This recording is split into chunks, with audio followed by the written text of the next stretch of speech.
Taho! Taho kayo dyan! Bili na ho kayo, mainit pa! Mas mainit pa sa ulo ng mga nanay nyo! Taho! Bili na po kayo! Apo, maigipay ako naman na magpadyak dyan. Baka nangangalay ka na. Kayang-kaya ko po, Tulo. Sanay naman na po ako.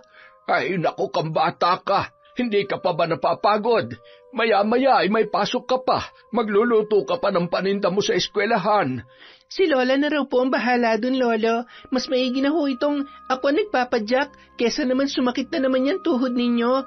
Sabi ko nga sa inyo, ako na lang po sana maglalako nito eh. Kaya ko naman pong mag-isa. Ay, nako, hindi pwede. Kahit pa ako'y uugod-ugod na, sasamahan pa rin kita. Mahirap na. Sa dami ng mga adik at luko-luko dito ay baka mamaya ay mapagtripang ka pa. Mag-aalala lamang kami ng lola mo. At kapag nakita ka ng nanay mo, ano na naman lamang ang sasabihin noon? Alam mo namang hanggang sa ngayon ay nanggagalaiti pa rin siya sa amin. Pakiwari niya ay kalaban niya kami magmula nung kupkuping ka namin mag-asawa. Hay, buti pa nga po kayo eh. Mahal niyo ako ni Lola. Samantalang sina nanay at tatay, ewan ko ba? Minsan ho, naiisip ko kung anong klaseng buhay kaya meron ako at ang mga kapatid ko kung maayos ang pamilyang kinamulatan namin. Siguro naman, hindi kailangan umabot sa ganito. Kung bakit kasi nag-anak sila na nag-anak tapos hindi naman pala nila kayang... Ay! Basta kahit anong mangyari, huwag kang susuko sa buhay. Patunayan mo sa sarili mo na maaabot mo ang pangarap mo. Matalino ka't masipag kaya sigurado ko na may magandang plano ang Diyos para sa'yo. Taho! Taho kayo dyan! May 10 at 20! Taon 2006. Quezon. Ang bawat patak ng arnibal ay parang pawis na sumisimbolo sa hirap ng buhay. Madali itong malusaw kapag hindi na ubos kaagad. Parang isang pangarap ng isang anak o ng mga batang pinagkaitan ng responsableng mga magulang. Pero sabi nga nila, hindi tayo susubukin ng pagkakataon kung hindi naman natin kaya. Hay, salamat na ubos din. Uwi na ho tayo, Lolo. Siguradong hinihintay na tayo ni Lola Linda. Biglang napatingin si Amy sa noon ay papalapit na mag-anak. Hindi niya maiwasang makaramdam ng inggit nung mga oras na yon. Kitang-kita niya kung gaano kalayo ang estado ng buhay na meron ang mga yon kumpara sa nakamulatan niyang buhay at pamilya. Higit sa lahat, maliban sa karangyaan ay ang malasakit at pagmamahal ng kanyang mga magulang. Ayos ka lang ba, Apo? Parang ang lalim na naman ang iniisip mo. Namimiss mo na naman bang mga kapatid mo? Pasensya na po. Namimiss ko po talaga sila, Lolo. Tingnan niyo po yung pamilyang yan, Lo. Ang saya-saya po nilang tingnan. Sana lahat ganyan kaswerte sa mga magulang. Ay. Bakit hindi ka umuwi sa inyo? Baka sakaling humupa na ang galit ng nanay mo para din makita mo ang lagay nila doon. Opo, may plano naman po akong pumunta para magbigay ng panggastos. Nag-iipon lang po muna ako, kaya nga po ginagalingan ko sa pagtitinda ng taho eh. Kaya lang po, iniisip ko kung ano magiging reaksyon ni nanay. Napabuntong hininga na lamang si Amy nung mga sandaling yon. Naalala niya ang gabi na kailanman ay hindi niya makakalimutan bago siya napunta sa puder ng mag-asawang sina Lola Linda at Lolo Mikoy. Ano? Wala ka na ba talagang planong umuwi at kumustahin ang kalagayan namin dito? Kung kumakain pa ba ang mga anak mo o humihinga pa kami? Hindi ka man lamang ba magpapadala ng pera? Wala na kami makain, Henry! Ano ba magagawa ko? Wala nga akong pera. Hindi nga ako makauwi, di ba? Kasi wala akong pamasahe. Naiiya na nga rin ako sa mga kasamahan ko dito sa barracks namin eh. Buti nga't pinapakain pa nila ako. Wala naman ako magawa dahil hindi ko pa rin mailakad tumpa ako mula nung naaksidente ako. Ay, hindi ko naman ginustong mangyari ito.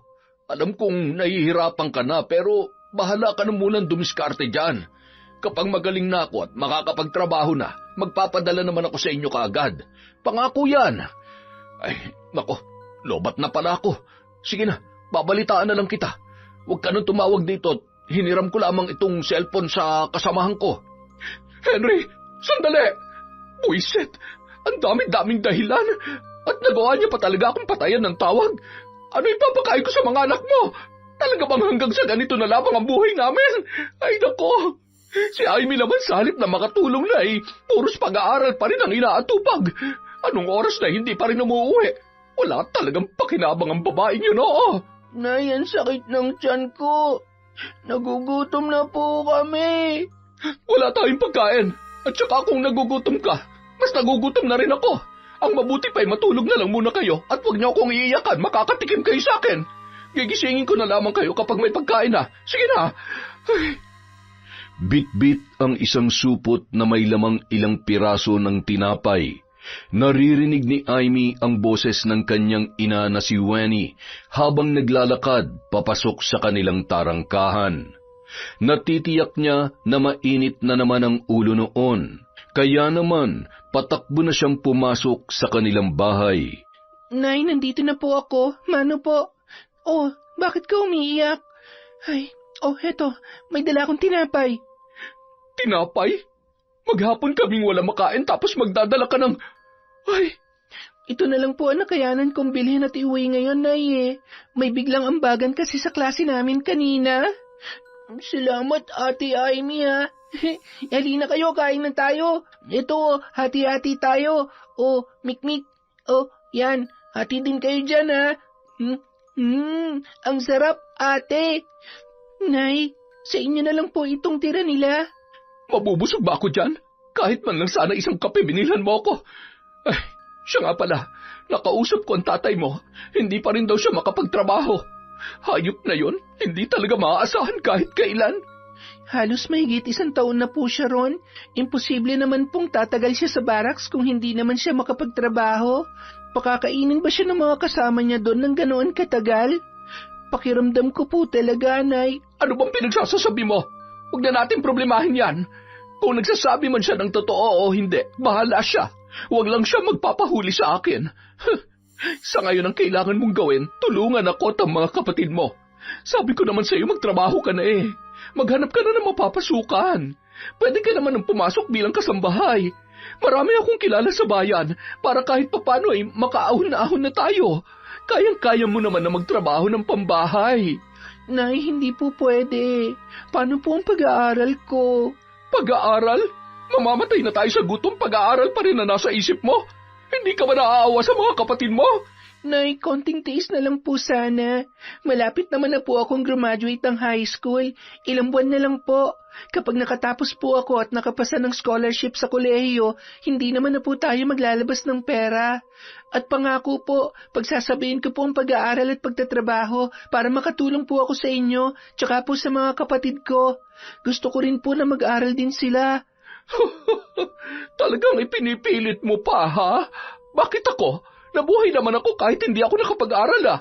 Puro ka pag-aaral. Isipin mo kung paano tayo kakain sa araw-araw. Nay, hindi naman po sa nagiging makasarili ako. Lahat naman po ng ginagawa ko para sa atin din naman eh. Mahalaga po ang pag-aaral para... Para ano? Makakain ba yung diploma mo? Tanga!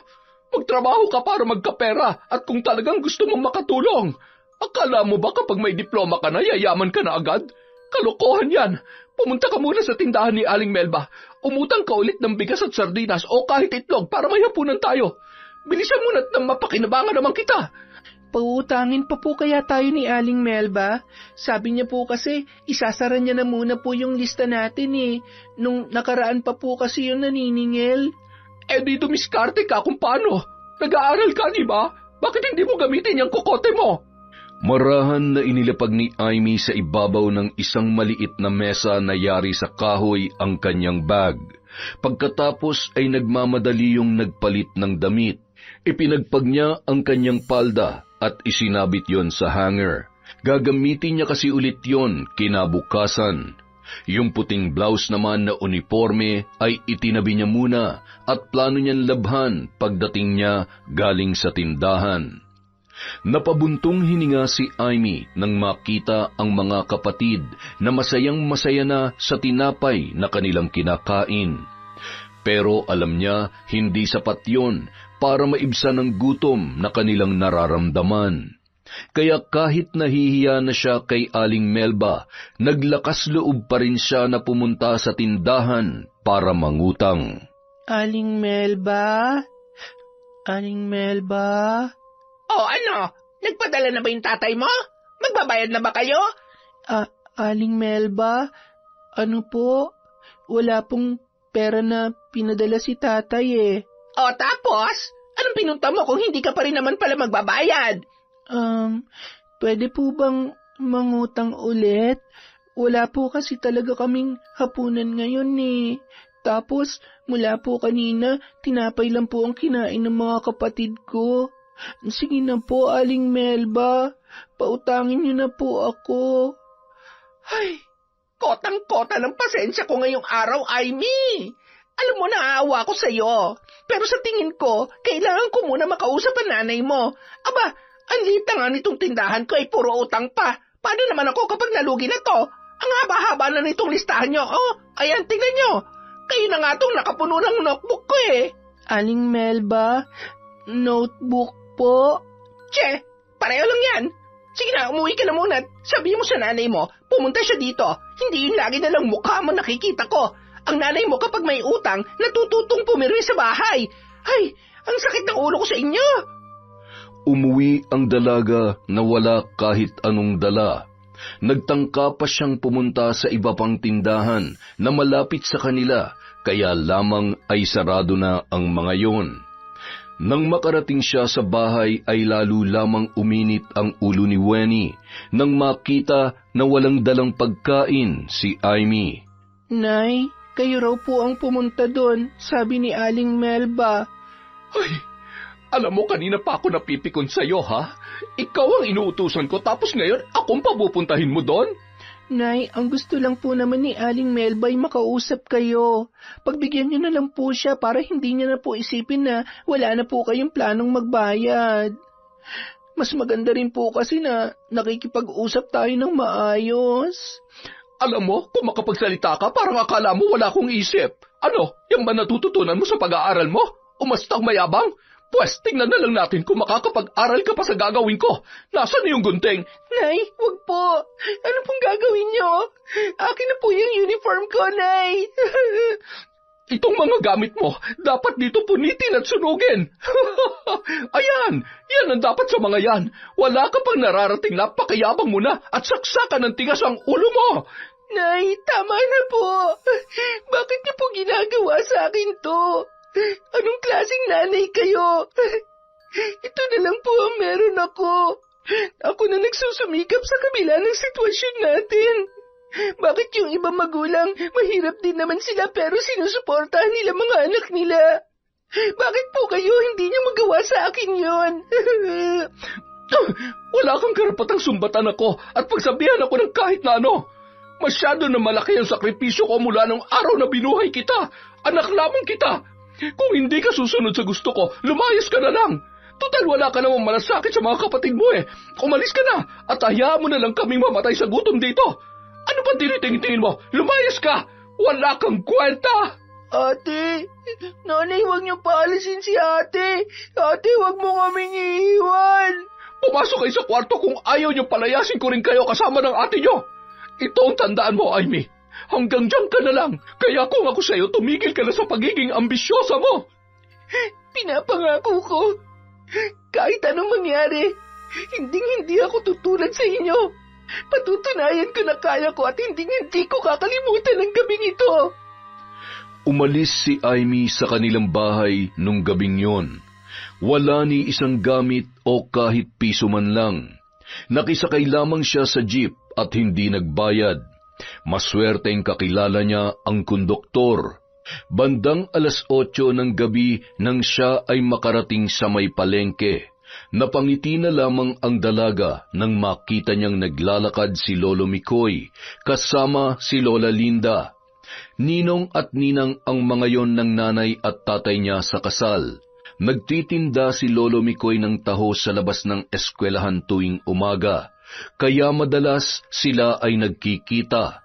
Akma na sana siyang lalapit sa mga yon nang bigla na lamang nandilim ang paningin ng dalaga, kasabay ng panlalamig ng katawan at pag-ugong ng kanyang tainga.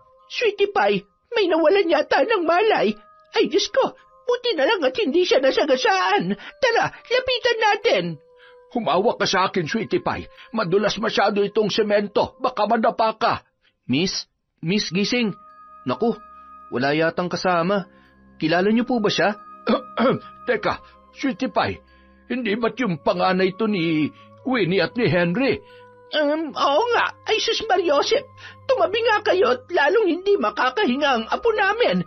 Tabi-sabi, kung makikisisa at hindi naman makakatulong ay lumayo-layo na lamang kayo. Pati tuloy ako hihimatayin siya, halo-halo nyo ng amoy. Buti na lang at may dala kong maanghang na pamahid. Baka sakaling mahimasmasan agad siya. Ano ba naman kasing ginagawa niya dito sa bayan? Aba, gabing-gabi na.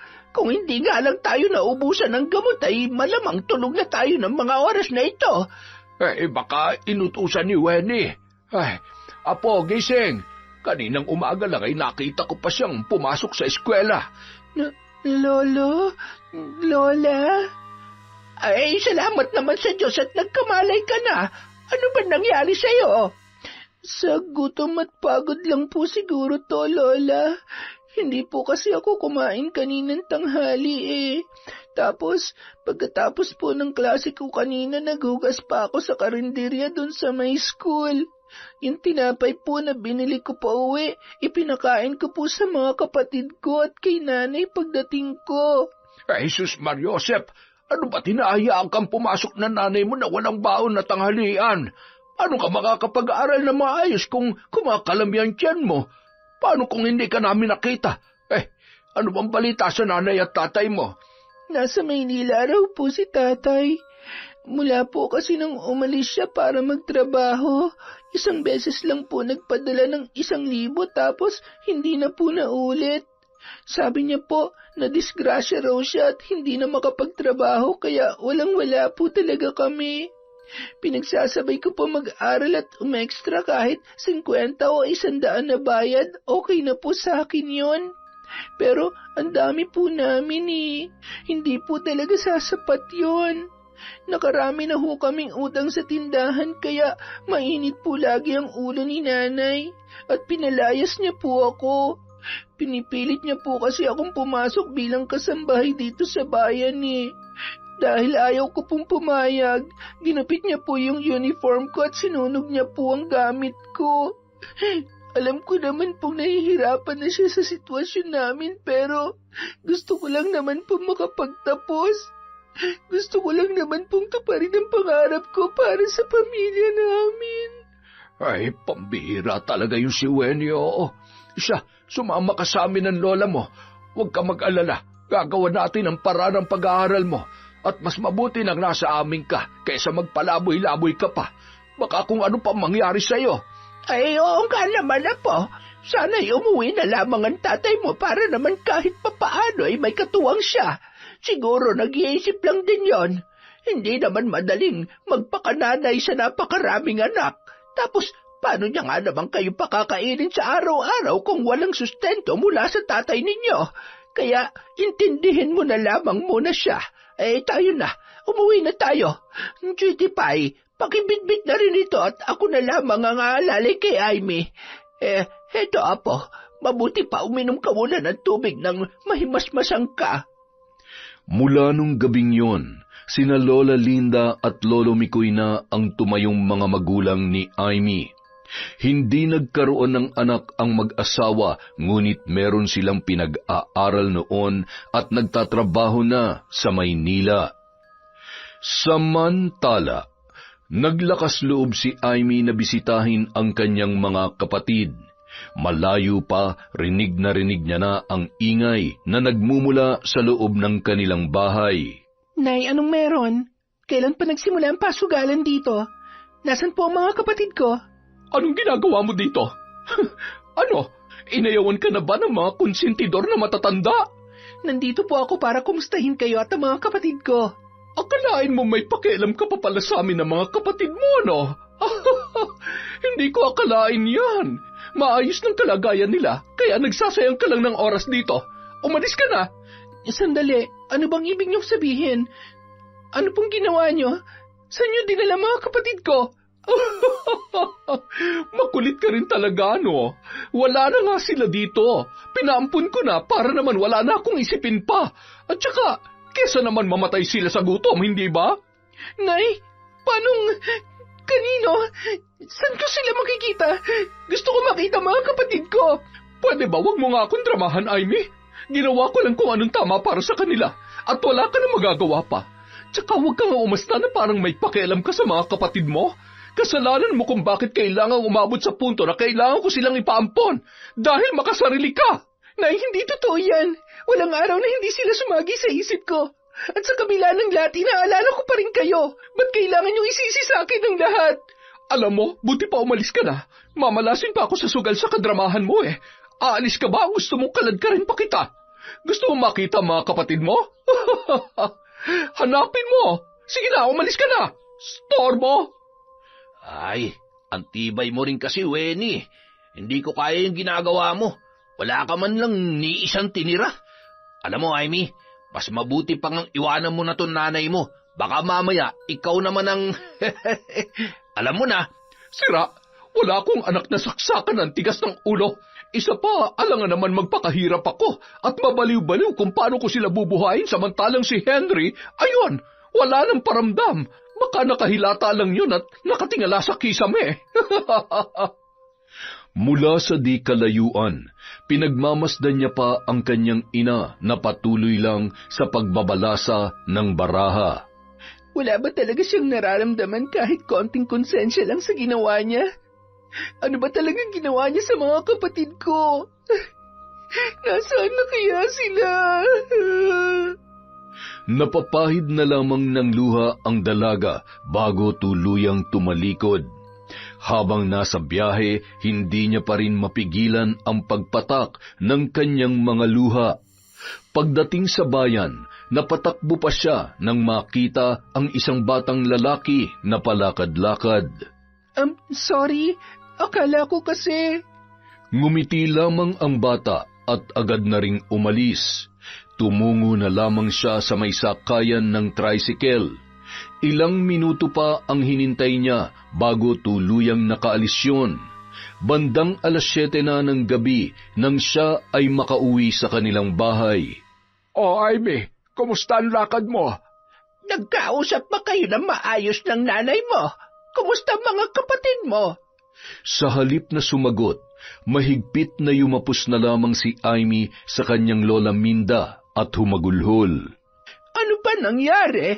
Bakit ka umiiyak? Wala na po sa bahay ang mga kapatid ko. Si nanay lang po ang nadatnan ko at mga kapitbahay namin na nagsusugal. Lola, hindi ko po alam kung nasaan sila. Pambihira naman talaga yan si Weni, oo.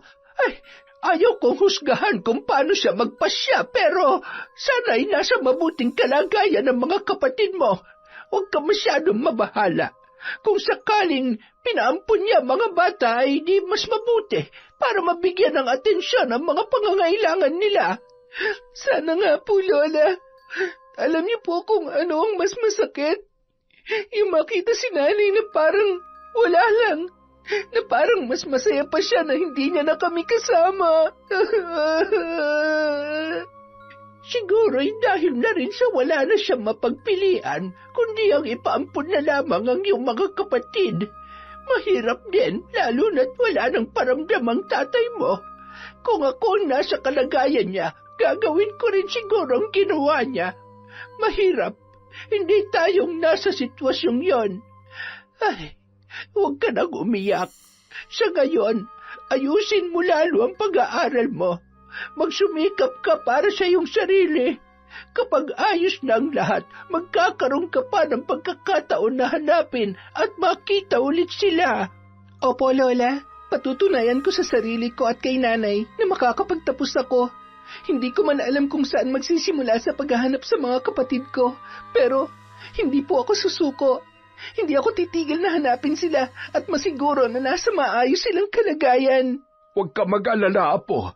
Malay mo sa araw-araw na pagtitinda natin ng taho ay makita natin sila. Tibayan mo ang loob mo. Hindi sila pababayaan ng Diyos. Malay mo, mas mapaayos pa ang lagay nila sa ngayon. Huwag mo na masyadong isipin ang nanay at ang tatay mo. Akalain mong may mga magulang talaga na tinatakasan ng responsibilidad nila sa kanilang mga anak, sa pamilya na kanilang binuo. Hindi ba? Hindi naman pala kayang buhayin pero nagawang mag-anak ng marami. Ay, nagsipag-asawa na hindi pa handa, kaya ayan ang nangyayari. Naalala ko tuloy nung magkapit-bahay pa lamang tayo, kaya sila na ikasal dahil ginawan namin ang paraan ng lolo Mikoy mo. Na taon kasi na may kasalang bayan noon. Maging ang pagpapabinyag sa iyo at dun sa sumunod sa iyo, siguro ay nasa 5 taong gulang ka pa lamang noon. Alam mo, hindi naman kailangan maging mapera para maging responsable. Meron nga halos 100 ang anak dyan ay naghihirap din pero nakakaraos dahil nagtutulungan ang mag-asawa na pakainin at pag-aralin ang mga anak nila. Kaya nasa mga magulang ang kapakanan ng mga anak. Kaya sa sitwasyon ni Winnie at Henry, hindi pa sila handang magpakaina at ama. Baka nga nung una, akala nila ay gagawa lamang ng bata at pagkatapos iluwalay, tapos na. Ay! Makalipas ang ilang buwan, tuluyan nang nakapagtapos ng high school si Amy. Para makaipon, nagsumikap pa siya habang bakasyon. Mayroon na rin siyang sariling pedicab na ginagamit sa pagtitinda ng taho. Taho! Taho! Bili na kayo! Nung mga sandaling yun, 2 bata ang noon ay tumakbo palabas ng kanilang bakuran nang marinig ang sigaw ng tindera ng taho. Agad naman yun sinundan ng kanilang ina. Dahan-dahan lang, baka madapa kayo. Mabasag pa yung tasa na dala ninyo. Naku, ang mga batang to talaga. Pabili po kami, ate. Pwede po palagay dito. Ang kukit nyo naman. O, akin na yung tasa mo. 10 ba o 20? Bigyan mo na lamang sila ng tig-20, Neng. Ayan, punta na kayo sa tatay nyo. Baka matapon, ha? Ang cute naman ho ng kambal ninyo. Namiss ko po tuloy yung mga kapatid ko. May mga kapatid ka pa pala na maliliit din. Ay, teka, nakalimutan ko pala yung wallet ko sa loob ng bahay. Sandali lang, ha? Paabot ko na lang sa asawa ko. Sige po. Taho po kayo dyan. Taho. Bili na po kayo. Samantala, Mahal, pasuyo naman itong bayad sa tindera ng taho. Nasa labas naghihintay. Ihing-ihi na kasi ako eh. Ay, sige, mahal. Oh, mga anak, huwag malikot sa pagkain ng taho at baka magkalat sa damit nyo, ha? Opo, Papa. Ang sarap. nung mga sandaling yon, abala si Amy sa pagsandok ng taho para sa iba pang batang bumibili. Hanggang sa mapalingon nang marinig ang isang pamilyar na boses mula sa kanyang tagiliran. Neng, ito yung bayad ng mga bata, oh. Amy? Tay? Anong ginagawa mo dito? Hindi ba dapat kong tanungin yan? Anong ginagawa niyo dito? Amy, pwede bang tsaka na lang natin pag-usapan to? Sa ibang lugar na lang kung maaari. Hindi pwedeng malaman ni Isa na... Na ano? Na may asawa at anak na kayo? Tay, iniwan niyo kami para sa ibang pamilya? Mga anak niyo rin ba sila? Ha? Kapatid ko rin ba sila? Hindi. Anak sila ni Isa pero para ko na rin silang anak. Mahal ko na sila at... Sige na, Amy. Umalis ka na at baka makita pa tayo ni Isa. Isa? Siya pala ang babaeng kinalolokohan ninyo. Ang galing niyo naman, Tay.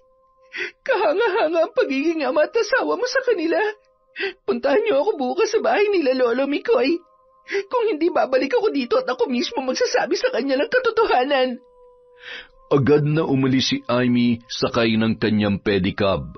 Walang boses na lumabas sa kanyang bibig nung mga oras na yun.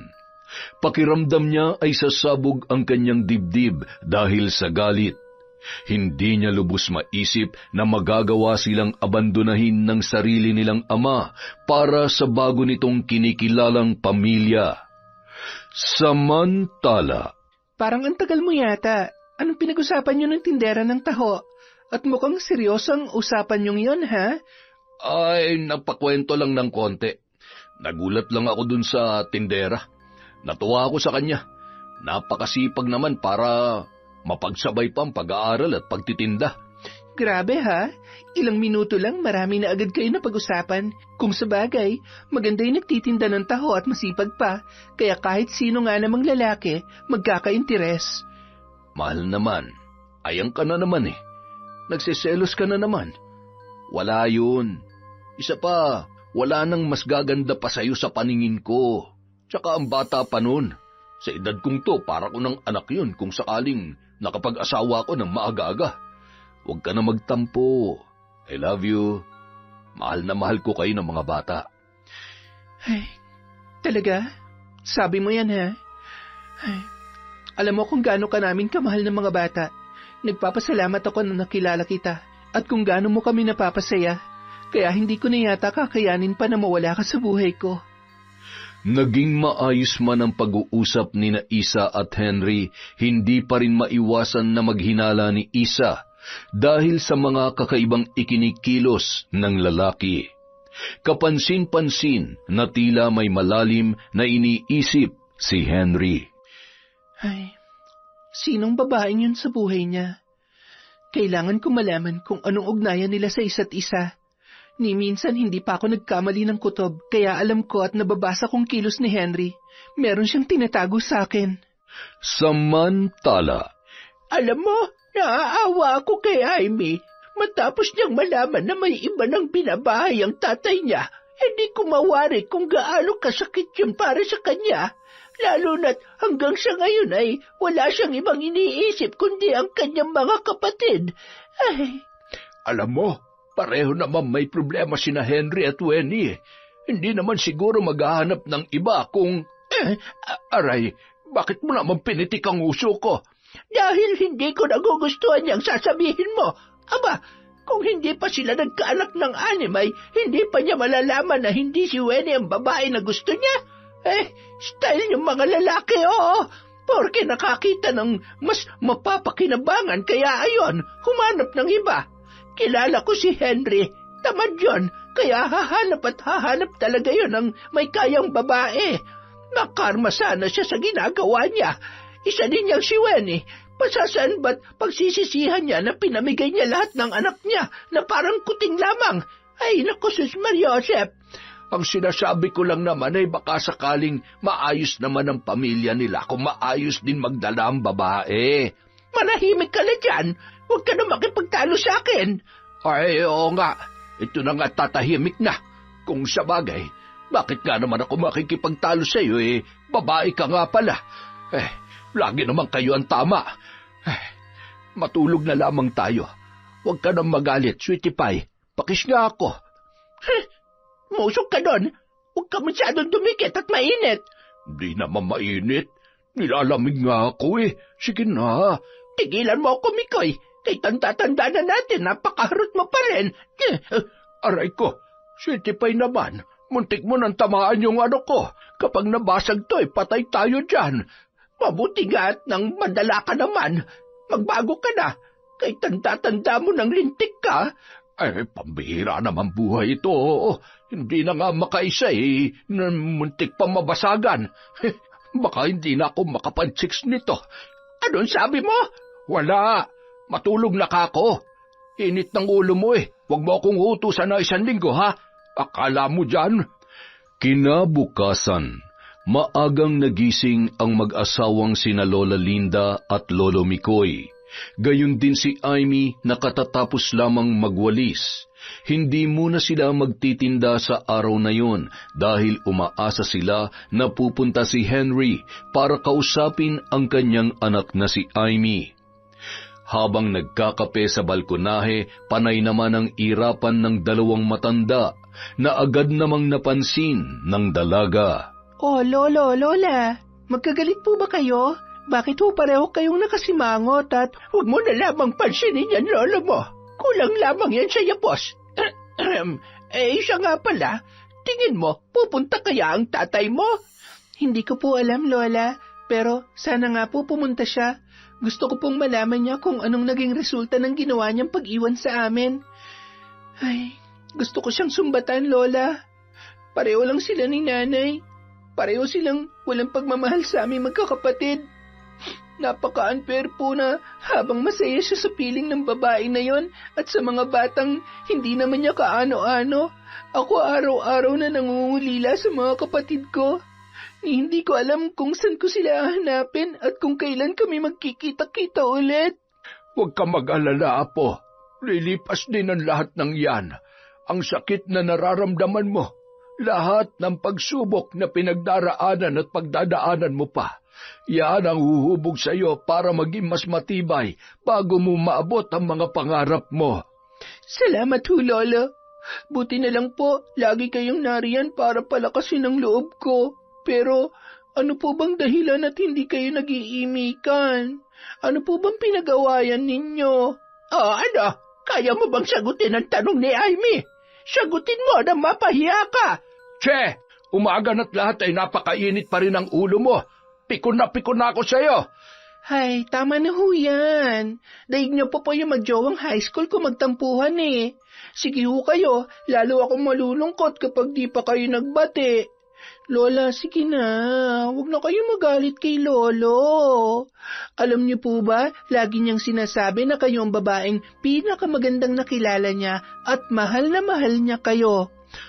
Apo naman, sabi ko naman sa'yo sikreto lamang natin yun eh. Baka naman nananaginip lamang siya nung sinasabi niya yon. O hindi ha, sadya naman maganda ka at kahit pa napakasungit mo at napakadamot mo sa gabi ay mahal na mahal pa rin naman kita.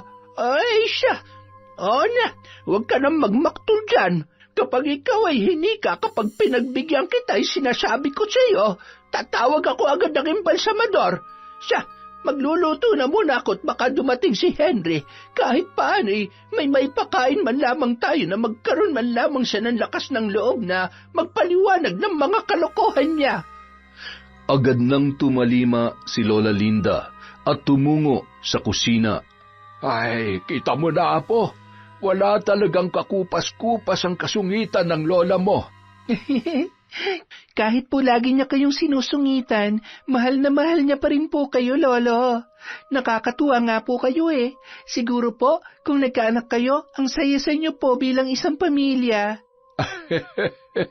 Alam mo, ang totoo niyan ay nag-ampun kami. Sa Maynila na siya pumipirme dahil naandoon ang kanyang trabaho. Sana nga ay makabisita naman siya dito sa atin.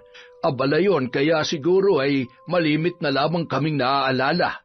Ayaw niyan tumira dito sa probinsya, kaya kung hindi ka dumating sa buhay namin ng lola mo, ay talagang kami na lang lagi ang magkasama dito.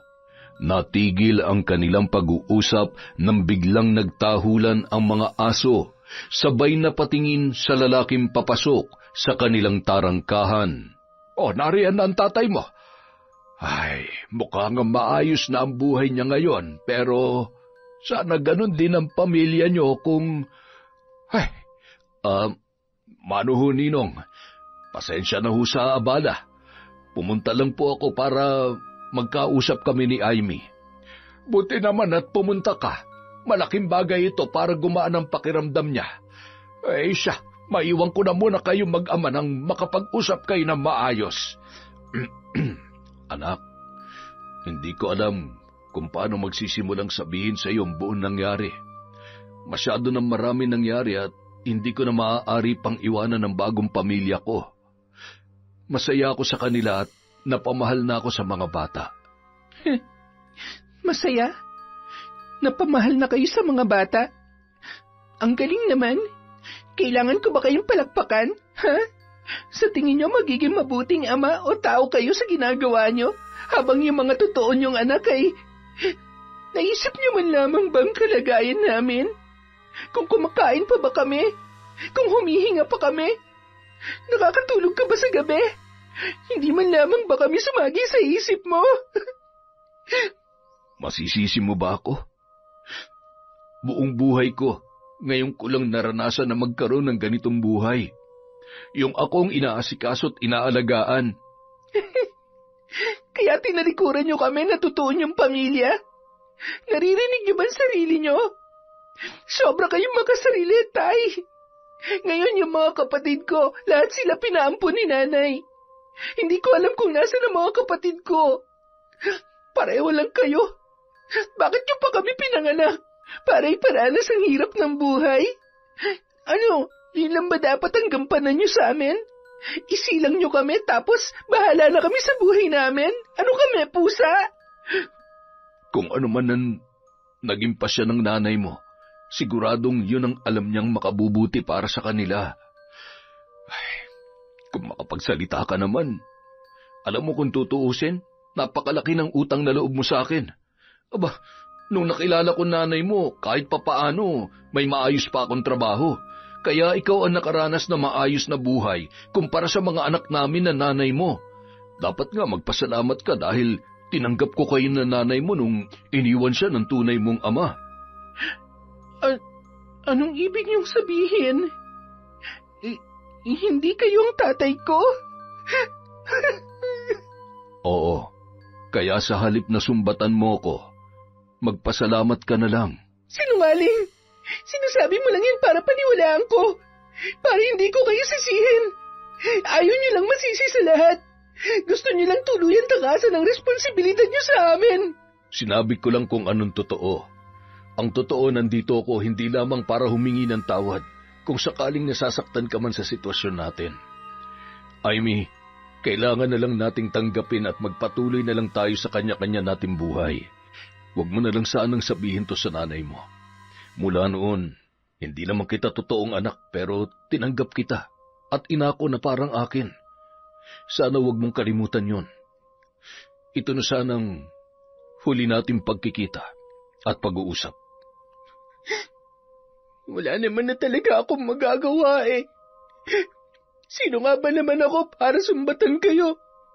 Gayong hindi naman pala kayo ang totoo kong tatay. Sana maging masaya kayo. Huwag sana kayong karmahin sa ginagawa niyo. Sige po, umalis na kayo't magpakasaya habang yung mga anak niyo ang nagsasakripisyo at lalaki na tanging ang matatandaan lang nila ay inabando na sila ng totoo nilang mga magulang. Umalis na kayo. Ay, sige na Henry, makakaalis ka na. Sana'y maging masaya ka sa buhay na pinili mong panindigan. Tandaan mo, hindi mo habang buhay na maitatago ang katotohanan sa bago mong kinakasama. Nung mga oras na yun, mula sa di kalayuan ay nag-aabang si Isa, nagkukubli sa isang punong kahoy. Hinintay niyang makalabas ng tarangkahan si Henry at makaalis sakay ng motor na dala nito. Hayop ka, Henry. Sinasabi ko na nga ba? Ang lakas ng loob mo na maghanap pa ng iba at talaga namang tindera pa ng taho ang pinili mo. Humanda kayo sa aking dalawa. At ikaw naman malanding babae ka. Alamin mo sana kung sinong binabangga mo. Pagdating sa mga taong mahal ko, handa akong pumatay. Hindi mo makukuha sa akin si Henry. Nang makauwi ang lalaki, nagtaka siya kung bakit wala roon si Isa. Ang kambal naman ay abala sa pinapanood sa kanilang silid at hindi rin alam kung saan nagpunta ang kanilang ina. Ilang minuto lamang ang nakalipas, bumungad sa pinto ang nakangiting si Isa. Oh, nakauwi ka na pala. Akala ko pa naman maghapon ka dun sa bahay ng kaibigan mo. Ay, ano kasi may biglaan silang lakad mahal eh. Kaya umuwi na ako. Ikaw, saan ka nang galing? Sa palengke, ito, bumili ako ng prutas para sa kambal. Pakis nga sa mahal ko. Ang bango-bango mo naman. Buti walang pumulupot na sawa sa'yo dun sa bahay ng kaibigan mo. Joke lang. Alam ko namang hinding-hindi mo ako ipagpapalit sa kahit na sino man. Akin ka lang, Henry. Ako lang ang babae na dapat mong mahalin at kabaliwan. Sinisiguro ko yan. Isang umaga, Muling napadaan si Amy sa subdivision kung saan nakatira si Henry at ang bago nitong pamilya. Nagulat siya nang makitang nakatayo si Isa sa harap ng tarangkahan at tila ba siya ay hinihintay. Miss, pabili nga ako. Mainit pa ba yan?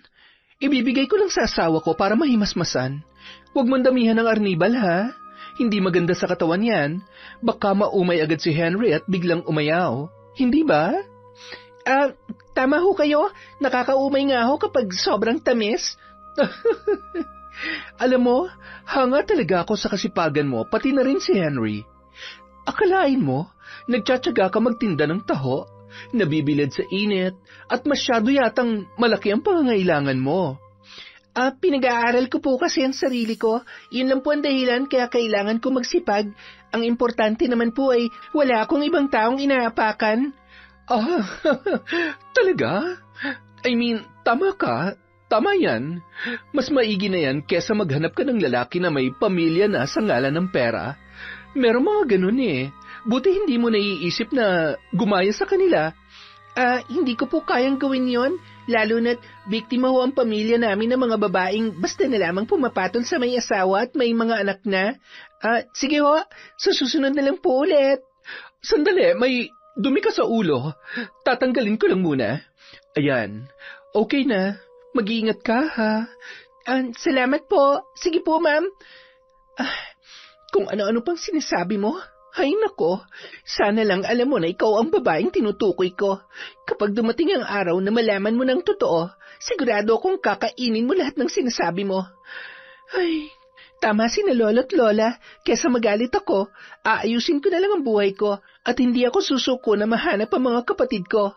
Balang araw, magkikita-kita ulit kami.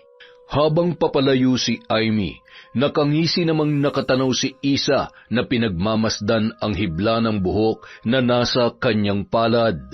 Sisiguruhin ko na hinding-hindi na magkakaroon pa ng interes sa iyong asawa ko. Pasalamat ka, naawa ako sa kalagayan mo. Dahil kung hindi, siguradong dobleng paghihirap ang mararanasan mo. Mula pagkadalaga, may alam na si Isa sa pambabarang.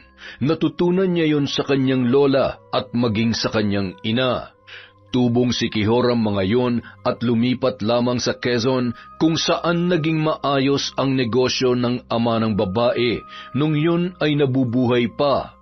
Kinalaunan, siya na ang namahala at mas napalago niya pa yon, dahilan para gumanda palalo ang buhay na meron siya. Nung araw ding yon, pagka-uwi ni Amy, pakiramdam niya siya ay pagod na pagod. Alam mo, Apo, nasusobrahan ka na sa trabaho. Kailangan mo rin magpahinga. Huwag mong abusuhin ang sarili mo. Kapag nagkasakit ka, lalo ka lamang mahihirapan. Okay naman ho ako kanina eh. Bigla na lang po talagang bumigat ang pakiramdam ko mula nung makausap ko yung babae ni... Ay, oo nga pala, hindi ko na nga pala siya tatay. Ay, kung sakali man, buhay pa kaya yung totoo kong tatay? Tanging nanay mo lamang ang makakasagot ng tanong na yan. Kaya lamang ay kilala mo naman ang nanay mo. Siguradong hindi mo makakausap ng maayos yon, lalo na ngayon. Hindi na lamang pala sa sugal nagpapakalulong, pati na rin sa alak. At ang nakakatakot pa ay baka kung ano pang kalokohan ang gawin niya na kanyang ikapahamak. Nasisiraan na yata ng bait yung si Wenny. Ayaw ko na ho silang isipin pa. Wala naman po akong magagawa eh. Kung habang buhay ko po silang poproblemahin, pahihirapan ko lang po ang sarili ko. Gusto ko na rin ho silang kalimutan. Yung mga kapatid ko na lang po ang mahalaga para sa akin.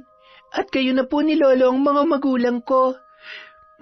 Matutulog na po muna ako, Lola. Kapag gumanda po ang pakiramdam ko, tutulungan ko na lang po kayo magluto maya-maya. Ay, huwag na. Intindihin mo na lamang ang sarili mo. Magpahinga ka't magpagaling. Kita mo, ay parang ilalagnat ka na nga yata. Ay. Pagsapit ng gabi, lalong sumama ang pakiramdam ni Amy. Para siyang sinisilaban ng apoy dahil sa init na kanyang nararamdaman. May naririnig din siya na bulong na hindi niya maunawaan kung saan nagmumula. Mabuti na lamang may alam sa panggagamot si Lola Linda. Kumuha siya ng pinggan at kandila at agad na tinawas si Amy upang malaman kung ano ang nangyayari sa dalaga. Isang babae na may mahabang buhok at nakasuot ng kulay itim. Kinunang kanya ng buhok para paglaruan. Isang mangkukulam o mambabarang ang may gawa nito. Mikoy, kailangan kong gumawa ng paraan upang hindi niya tuluyang masaktan si Amy. Ngayon pa lamang ay paparanas ko na sa kanyang sakit upang malaman niya kung ano ang maaaring mangyari kapag pinakailaman niya ang apo natin. Pero sino naman kaya ang may gawa niyan? Sino ang mangkukulam na tinutukoy mo? Base sa kwento niya kanina, nakausap niya yung kinakasama ni Henry. Maaaring yun ang may motibo para gawin to. Pwedeng may alam siya sa kung sino si Amy sa buhay ng asawa niya, o pwede ring insecure lamang siya sa ganda nitong apo ko. Bantayan mo muna siya, ha? May gagawin lamang ako sa kusina. Wag mo kong iistorbohin kung hindi ay ikaw ang babarangin ko. Naintindihan mo? Ay, ayan ka na naman, oo. Akala ko ba tinigilan mo na yan? Huwag ka nang sumuway pa, Sweetie Pie. Alam ko kung anong ginagawa ko. Bantayan mo yung apo natin. Huwag mo munang tutulugan. Sandali lamang ito. Nang makarating sa kusina, agad na nagsindi ng mga kandilang kulay pula ang matanda. Kumuha siya ng palanggana na may tubig. Ilang sandali pa, umupo yun at nag-usal ng mga salita na tila ba ibinubulong sa hangin. Samantala, Sino ka? Bakit mo ako pinipigilan? Hindi ako makahinga. Ano ba? Mahinang nilalang. Hindi lang yan ang kaya kong gawin sa'yo kapag pinagtangkaan mo pang muli ang buhay ni Amy. Kung gusto mo pang mabuhay at makasama ang mga anak mo, tigilan mo siya. Oo, hindi ko naman balak na patayin siya. Gusto ko lamang siyang turuan ng leksyon dahil sa tanga. Huwag kang padalos-dalos sa mga bagay na hindi ka naman sigurado. Dahil sa inyong dalawa, ikaw dapat ang pinahihirapan. Alamin mo kung ano ka sa buhay ng lalaking kinababaliwan mo.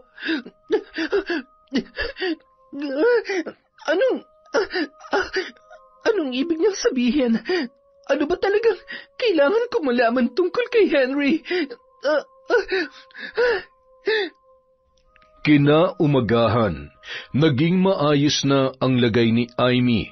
Sa katunayan, masiglang-masigla na siya at tila ba walang nangyari. Binalaan naman siya ng kanyang lola na wag na munang pumunta sa subdivision kung saan nakatira sina Isa at Henry. Makalipas ang ilang buwan, nag-aral na sa kolehiyo si Amy. Dahil magaling sa klase at matataas ang grades, nakapasa siya sa scholarship, kaya naman miscellaneous fee lamang ang kanyang kailangang bayaran. Isa sa mga anak ng kapitbahay nila noon ang nakapagkwento sa kanyang nanay Winnie na doon siya nag-aaral, kaya naman isang araw hindi inaasahan na pinuntahan siya nito. Papauwi na sana ang dalaga nang bigla na lamang siyang hinarang ni Winnie at kinuha ang kanyang bag. Nay, ano ba? Anong ginagawa niyo? Akin na yan. Walang imik, ngunit nakangising may hinahalungkat sa bag ang ina nito hanggang sa makuha ang wallet ng dalaga na noon ay may lamang 5,000 na naipon niya nung linggong yon sa pagbebenta ng mga kakanin sa kanyang mga kaklase at kakilala. Ito ang kailangan ko. Ayan ang bag mo. Sandali, akin ho yan. Hindi niyo pwedeng kunin yan. Pinaghirapan ko ho yan at may paggagamitan ako. Nayakin na. Nakikiusap ako. Huwag niyo na hong dagdagan pang sama ng loob ko sa inyo. Hindi ba kayo napapagod sa ginagawa niyo sa akin? Aba, ang damot mo naman. Napakayabang mo pa. Nakasuot ka lang ng uniforme, akala mo kung sino ka na? Hoy, kulang pa to. Hindi mo alam kung paano mo ako pinahirapan nung ipinagbubuntis kita, kaya wala kang karapatang magreklamo. Napakasama niyo talaga. Sana hindi ko na lang kayo naging magulang. Sana hindi niyo na lang ako pinanganak. Wala kang karapatang sigaw-sigawan at ipahiya ako rito, ha? Kahit anong gawin mo, nanay mo pa rin ako. May karapatan ako sa'yo at dapat lang napakinabangan kita. Buiset! Nanginginig ang kamay at wala nang nagawa pa si Amy para agawin ang perang kinuha ng kanyang ina. Napahagulhol na lamang siya nung mga oras na yun, sabay sakay ng tricycle pauwi sa kanilang bahay. Samantala, pababa na si Winnie ng tricycle sa tapat ng isang paaralan di kalayuan mula sa sakayan ng jeep. Kitang-kita niya si Henry habang may inaalalayang mga bata at maya-maya hinagkan pa ng lalaki ang ina ng mga batang yon na si Isa. Dahil nagmamadali, hindi niya napansin na lumihis ang kanyang wallet nang ilagay niya yon sa bag at nahulog sa upuan ng tricycle. Wala siyang ibang nasa isip nung mga oras na yon kundi sugurin si Henry at ang kabit nito. Mga walang hiya! Ang kakapal na mukha niyo! Winnie, anong ginagawa mo? Aray, tama na! Bitiwan mo siya. Ano ba? Bitiwan mo sabi. Oy, matapang ka pala talaga, ha? Anong karapatan mo para sampalin ako, ha? Sino ka? Ayun! Dapat tinanong mo muna ako bago mo ako sinampal. Dahil sa ating dalawa, ikaw dapat ang sinasampal na magising ka sa katotohanan. Kabet! Napakalandi mo para agawin sa akin ang asawa ko. Ayan, magsama kayo. Kaya pala nagawa mo kaming iwan ng mga anak mo dahil sa babaeng ito? At saka, mukhang nagpapakatatay ka pa sa hindi mo naman kaano-ano, ha? Ang kakapal nyo, mga hayop! Hindi pa ako tapos sa inyo. Babalikan ko kayo. Gagawin ko rin miserable ang mga buhay ninyo, pati ang mga anak ninyo. Namilipit si Henry dahil sa malakas na pagkakasipa ni Winnie sa maselang bahagi ng kanyang katawan. Paano mo nagawa sa akin to? Ano bang ginawa kong mali para lukuhin mo ko ng ganito? Mahal, magpapaliwanag ako. Mahal na mahal ko kayo ng mga bata. Ikaw na ang mahal ko ngayon. Alam ko kahit hindi ko sabihin, nararamdaman mo yon. Natakot lang ako na baka hindi mo na ako tanggapin sa oras na malaman mo na may mga anak ako at may asawa. Tapos na kami ni Winnie. Wala na rin akong dapat problemahin dahil pinaampun niya na yung mga anak namin. Kaya ano? Kaya dapat maging masaya pa ako? Ganun ba? Pumalakpak ako sa tuwa? Lumundag at magpasalamat? Isang malaking pagkakamali na niloko mo't sinaktan ako, Henry. Hindi ko makakalimutan ang araw na ito. Kinagabihan, sa isang silid kung saan isinasagawa ni Isa ang ritual sa pambabarang at pag-aalay ng dasal sa kanyang kinikilalang Panginoon. Gusto ko lang naman na masayang pamilya. Gusto ko lang sana maging masaya ang mga anak ko. Akala ko naman hindi ka lang handang pakasalan ako, kaya sa loob ng mahigit 1 taon, hindi mo pa rin ako niyayang magpakasal. Yun pala dahil kasal at may asawa ka na talaga. Hindi ako makakapayag na mawala ka pa sa akin. Mamamatay ako kapag nawala ka, Henry. Kailangan kita at ng mga anak ko. Ngayon, batid ko na ako ang mahal mo at tanging mamahalin mo. Ang kailangan ko na lamang gawin ay patayin ang asawa mo. Ang lakas ng loob niya para ipahiya at saktan ako. Bago mo pa man masaktan ng sino man sa mga anak ko, tatanggalan na kita ng lakas para gawin yon. Tingnan lang natin kung talagang matapang ka. Sisiguruhin ko na luluhod at gagapang ka sa lupa para lang magmakaawa sa buhay mo. Matapos sindihan ang mga kandila, binuksan niya ang isang garapon na may mga iba't ibang laman na insekto. Wala ng buhay ang mga yon, ngunit matapos ibulong ang ilang kahindik-hindik na salita, ay bigla na lamang yon naggalawan, gumapang papalabas ng garapon, at tumulay pa sa kamay ni Isa. Mga alaga ko, Ngayon tutulungan niyo akong pahirapan, sindakin at patayin ang babaeng yon. Samantala, Lintik talaga. Pera na nawala pa. Saan ko kaya naiwala yun? Buisit kasing babae yun eh. Lalong-lalo nang magaling kong asawa. Malaman ko lamang kung saan kayo nakatira. Pauulanan ko kayo ng bato. Ay, paano na kaya ako nito? Sayang ng 5,000. Kapag minamalas ka nga naman talaga, oo.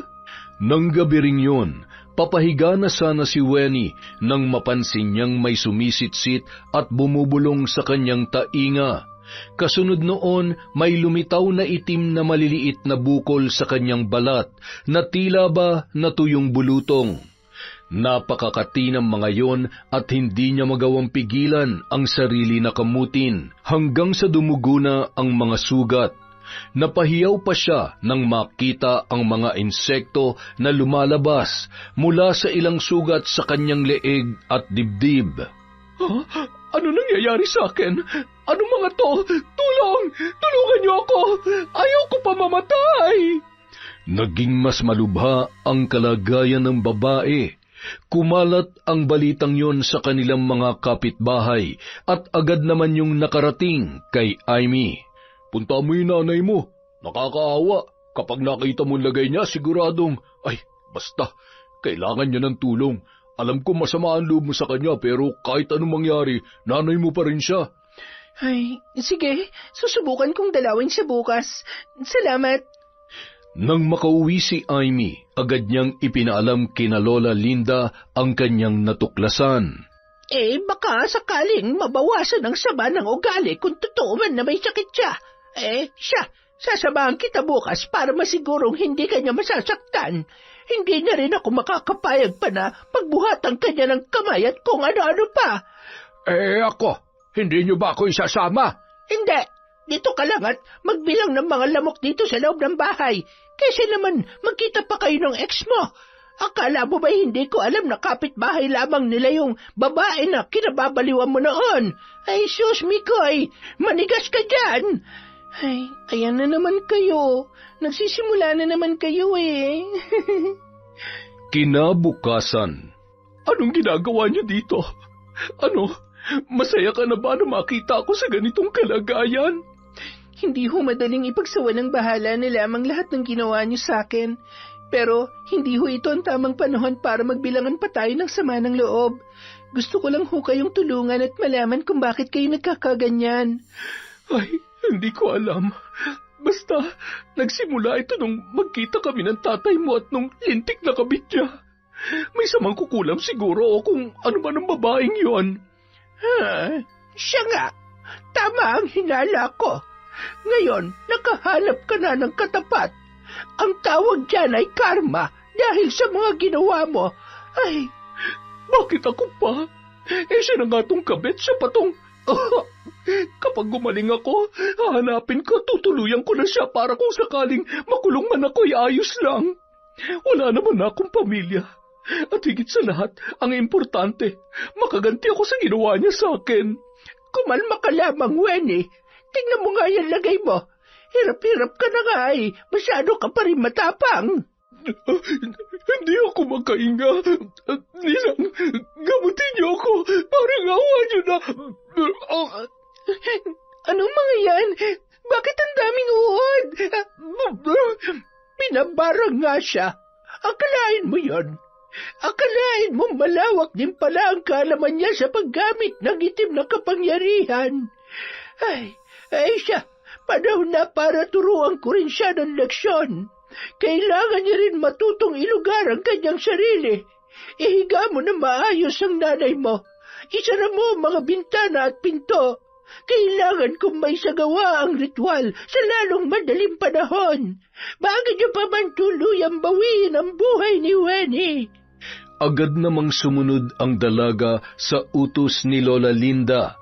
Pagkatapos ay inumpisahan niya na ang panggagamot sa pamamagitan ng pag-alis ng mga insektong nasa katawan ni Weni, na dahilan ng labis na kanyang panghihina. Pagkatapos, agad namang kinausap ni Lola Linda ang mambabarang na siyang may gawa ng lahat ng yon sa pamamagitan ng isang ritual. Alam kong natatandaan mo kung sino ako, at alam mo rin kung anong kaya kong gawin. Sa pagkakataong ito, inuutusan kitang tanggalin ang sumpa sa taong ito, dahil kung hindi, makakatikim ka sa akin. Alam mo sa sarili mo na may kasalanan ka at may karapatang magalit ang legal na asawa. Kaya saan ka kumukuha ng lakas ng loob na siya pa ang barangin mo, ha? Oo nga't masama ang ugali nito, pero hindi tama na magmatapang ka. Kung may dapat mang kagalitan, ay ang lalaking wala nang ginawa, kundi ang magsinungaling at takasan ng kanyang responsibilidad. Samantala, nung mga oras na yon, habang naliligo si Isa ay hindi siya makahinga, na parabang may sumasakal sa kanyang leeg. Lagi mo na lamang akong pinakikialaman. Oo na, kasalanan ko na. Titigilan ko na siya. Basta wag niya na lamang kaming guguluhin pa. Huwag ka mag-alala.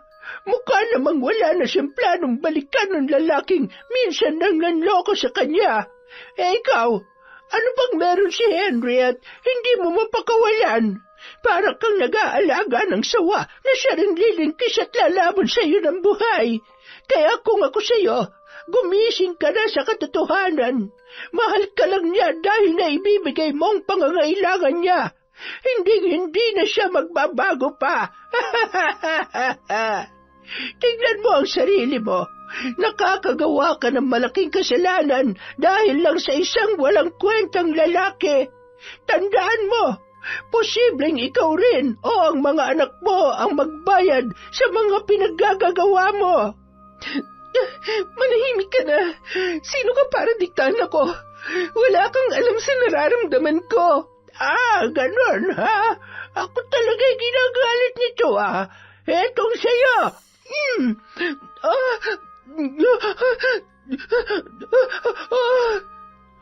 Nung mga sandaling yon, pilit na binubuksan ng kambalang pinto ng CR habang umiiyak ang mga bata. Pumasok sila at lalo lamang natakot nang makita ang dugo sa ilong ng kanilang ina. Mama, gising po! Gising po! Mama! Nung mga sandaling yon, nasa isang silid lamang si Henry, hindi makatayo, makakilos at makapagsalita dahil na rin sa pambabarang ni Isa. Mas minabuti pa nung nasa ganong kalagayan ang lalaki upang masiguro na hindi na makakaalis ng bahay. Nang magkamalay ang babae, nakita niya kung gaano nag-aalala sa kanya ang kanyang kambal na anak, na patuloy pa rin sa pag-iyak habang nakayapos sa kanya. Patawarin niyo ako, mga anak ko. Para sa inyo, itatama na ni nanay ang lahat. Mahal na mahal ko kayo, at mas mahalaga kayo higit sa ano pa mang bagay dito sa mundo. Makalipas ang isang linggo, muli nang nakabangon si Henry at nanumbalik na ang dati nitong lakas. Patawarin mo ako sa mga nagawa ko sa iyo. Pinapatawad naman na kita. Naiintindihan ko kung bakit nagawa mo to sa akin. Kasalanan ko naman talaga. Nasaktan kita at... Tama na. Huwag na nating lokohin ang sarili natin. Kailanman hindi magiging tama ang pagsasama natin. May pamilya ka, may mga anak ka. Pero wala na sila. Wala na akong babalikan. Kayo na ang pamilya ko. Kaya ko silang alagaan at buhayin. Wala akong hindi kaya para sa mga anak ko. Huwag mong sayangin ang pagkakataon na pagsisihan at ayusin ang pamilya mo. At kung hindi mo na magagawa yon, baka nga, hindi ko na problema yon. Makakaalis ka na. Isa, buksan mo tong pinto! Isa! Mahal kita. Mahal na mahal kita. Pero mas mahal ko ang mga anak ko. Ako lang ang kailangan nila at wala nang iba pa. Makalipas ang ilang buwan, nagpatuloy sila sa kani-kanilang mga buhay. Bumalik sa pagtatrabaho si Henry, Masaya naman si Isa sa piling ng kanyang mga anak at naaasikaso niya ang mga yon kahit abala siya sa kanyang negosyo. Kumuha siya ng katuwang sa pagbabantay sa kanyang mga supling. Samantala, patuloy naman sa pag-aaral si Amy habang si Wenny naman ay bumalik na sa dati nitong kinagawian. Sugal dito, sugal doon, utang dito, utang doon. Naging suki rin siya ng kanilang barangay dahil madalas masangkot sa away sa kanilang mga kapitbahay. Mabuti na lamang hindi niya na ginugulo si Amy. Natakot din siya dahil binalaan siya ni Lola Linda sa kung anong pwede nitong gawin kapag ginulo niya pa ang dalaga. Isang araw, habang masayang nagkukwentuhan sina Lolo Mikoy, Lola Linda at Amy, biglang dumating ang isang binata na may dalang malaking bag at may bitbit na kung ano-ano. Lolo? Lola? Surprise! Namiss ko kayo ng sobra. Teka, sino po siya? Ay, siya yung kinukwento namin sa'yo kapag tumatawag ka. Pambihira naman talaga Sa edad niyong yan, nagawa niyo pa mag-ampon.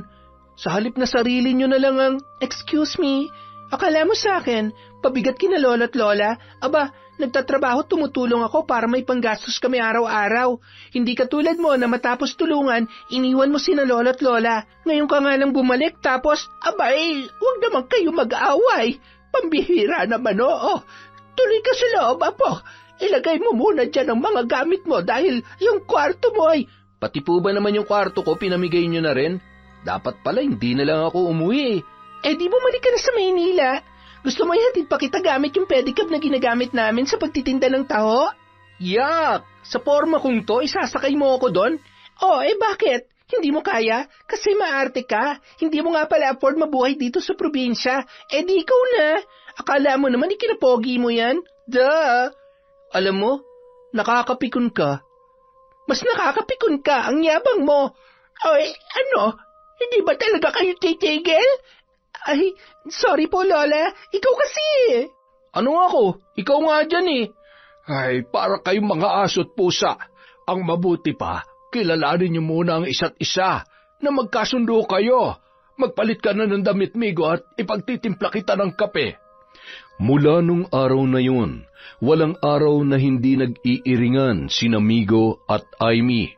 Maliban sa kapwa nagseselo sa atensyon ng dalawang matanda, ay sadyang hindi sila magkasundo sa anumang bagay. Samantala, Ma'am, may magnanakaw pong pumasok dito sa bahay.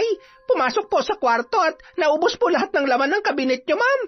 Hindi ko po napigilan dahil may dala po siyang baril. Sino magnanakaw na yon? Namukha niyo po ba? Hindi po, pero may piklat po siya sa braso at medyo matangkad na moreno. Si Henry, hayop siya. Hindi man lamang siya natakot. Ang lakas ng loob niya. Humanda siya sa akin. Nang makauwi si Isa, hindi siya nagdalawang isip na muling barangin ang lalaki at tuluyan ng tapusin ang kasamaan noon. Nung mga oras na yon, masayang-masaya si Henry kasama ang bago niyang babae na kinakasama. Sabi ko naman sa iyo, di ba? Napakaraming pera ni Isa. Siyempre, pagkatapos kong alagaan yung mga anak niya, hindi naman ako makakapayag na hindi ako makikinabang sa pera niya. Ano siya? Sinuswerte? Ang galing-galing mo talaga. Ay, sandali lang. Hindi ako makahinga. Ang sakit ng tiyan ko at ang sakit ng ano ko. Nang ano? Natatakot naman ako. Teka, ano mga yan? Kadiri, huwag ka lalapit sa akin. Aalis na ako, pero siyempre dadalhin ko to, ha? Bahala ka dyan. Bumalik ka dito. Tulungan mo ako.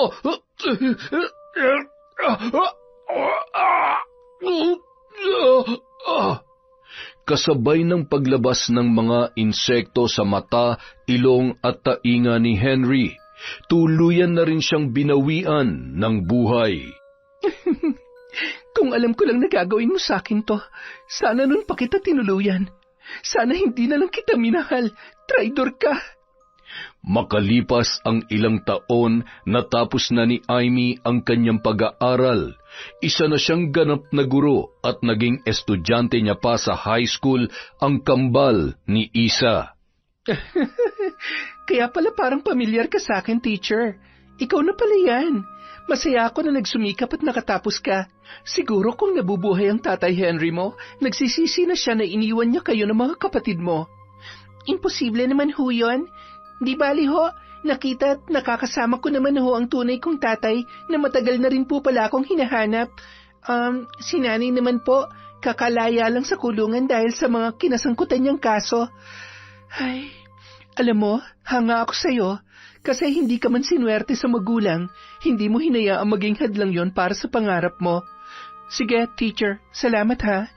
At pasensya na sa mga salamat din po. Kalimutan na po natin yon. Ang mahalaga, okay na tayo ngayon. Masaya, payapa, at malaya na sa nakaraan. Nang makalabas na sa gate ng school si Amy, kumaway mula sa di kalayuan ang kanyang boyfriend na si Migo. Masaya naman siyang lumapit at yumakap dito. O bakit? Napagod ba ang baby ko sa maghapong pagtuturo? Hindi namiss lang kita. Kumusta ka? Akala ko, bukas ka pa makakapunta eh. Pwede ba naman yun?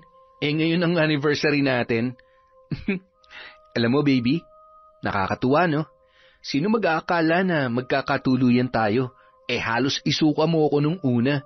Paano? Napakayabang mo kaya nun? Akala mo kung sino porke galing ng Maynila, ang arte-arte? Sorry na. Nagbago naman na ako. Tama ka naman talaga. Naging mayabang ako at ikinahihiya ako ang buhay na meron ako nun. At sobrang mali yun. Maswerte ako na nakilala kita at natuto akong maging humble. Natuto akong mahalin ka ng sobra-sobra. Sira, tara na nga, umuwi na tayo nang mailabas na natin sina lolo at lola. Siyempre hindi kumpleto ang celebration kung hindi natin sila kasama. Nang makarating sila sa bahay, agad na ring umalis ang mga yun para mamasyal at kumain sa labas, kasama ang mag-asawang matatanda. Manghang-mangha naman ang dalawang matanda na makapasok sa isang mamahaling restaurant. Ay, Diyos ko po! Ano ito, kaharian? Dito ba talaga tayo kakain? May pambayad ba tayo dito? Lola naman, oo naman po. Basta lahat ng hindi natin nagagawa noon, hindi natin nakakain at parte lang ng imahinasyon natin, lahat ng yun gagawin natin na magkakasama ngayon. Salamat mga apo. Napakaswerte namin sa inyo pero hindi nyo naman kailangan gawin ito. Ipunin nyo na lamang para sa pagpapakasal ninyo. Kasal? Anong kasal? Wala pa naman ho kami na pag-uusapang lolo talaga. Sabi ng sikreto muna yun eh. Siya, nandito na rin naman tayo kaya... Baby, alam mo kung gaano ka kahalaga at gaano kita kamahal. Kaya sana, wag mong tatanggihan ang alok ko. Will you marry me? Ikaw talaga? Lagi mo na lang akong pinapaiyak. Oo naman. Yes. Pagkakasalan kita.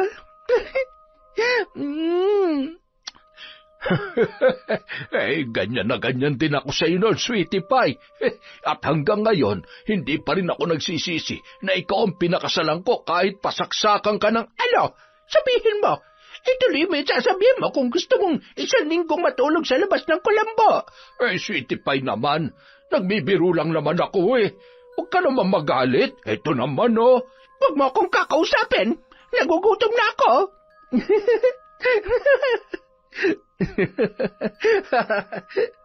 Yun, nakakatuwa naman, lumalablight, buti pa yung kwento. At dahil dyan, meron na naman tayong shout out.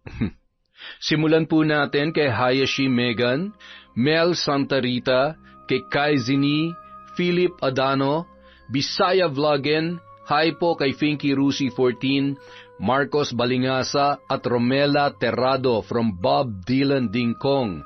Hi po kay Irma Umali, kay Jubel Baldonasa, kay Rogelio Moresquita, kay Edgardo Fontanilla, Gay Somodio, Jessica Sobremonte, Febe Ranyada, kay Miko, Kate, Hannah, Audrey, JD, Sabi. Happy birthday po kay Nico from Leia Hasegawa. Hello po sa lahat ng Fanatics Aswang ng Tabakeria at Blaugrana Company from Annalyn Songkayon. Pasensya na po kung mali ang pronunciation ko.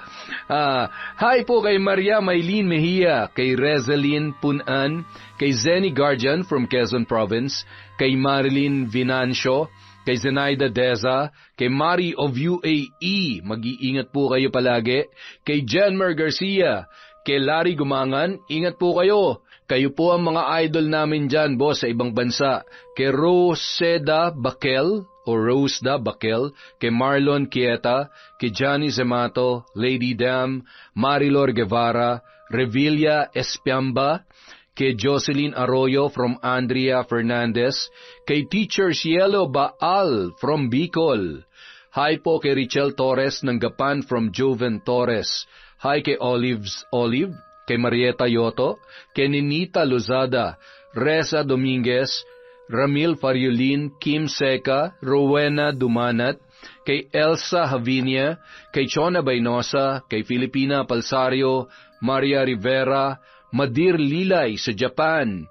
Hi kay Cherry Mukbanger ASMR, kay Chloe Margaret, at Aviana Samantha from Antonio Ortanes Jr. Hi kay Geraldine Rubio from Hobby Jerams Rublar. Hi po kay Vanji Sambile from Kuwait. Ingat po kayo dyan. Kay Janet Cisneros, kay Nita Canillas, kay May Peña from LA, kay Jonalyn De La Cruz, kay Ibyang, ang singing muchacha from Taiwan, idol. Hello din po kay Jan Rain, kay Sheila Benito, kay Tita Tessie, kay Josie Prado of Bicol from Sydney Crosswind. Hi din po kay Jingjing De Castro at kay Janice Suarez. Para po sa mga hindi natin nabati ngayon, marami pa po tayong video. Maraming salamat po mula sa Kwentong Enteng.